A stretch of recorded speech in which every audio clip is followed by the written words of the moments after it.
Hello guys, welcome back. In this video, I'm going to show you how you can easily turn off group notifications on WhatsApp. Be sure to watch the video to the very end so you don't make any mistakes. And of course, do not forget to like this video and subscribe to my channel.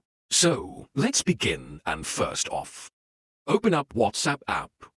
Then get into settings and select notifications. Right here, you can find two different sections of settings. The first one is message notifications, and the second one is group notifications. So, by that settings, you can control notifications in the WhatsApp app. And if you want to toggle off notifications for group messages, you can just toggle this feature off. And that will stop group notifications on WhatsApp.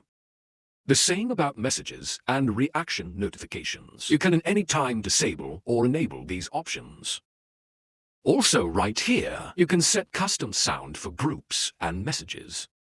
So you can set different sounds by heating, add sound and selected sound for all suggested. Now you can write down in the comments below if you have any questions about that tutorial. And also, I recommend you to check out my WhatsApp tutorials playlist, which you can easily find in the description. Hit the like button if you like that video, and see you in the next one.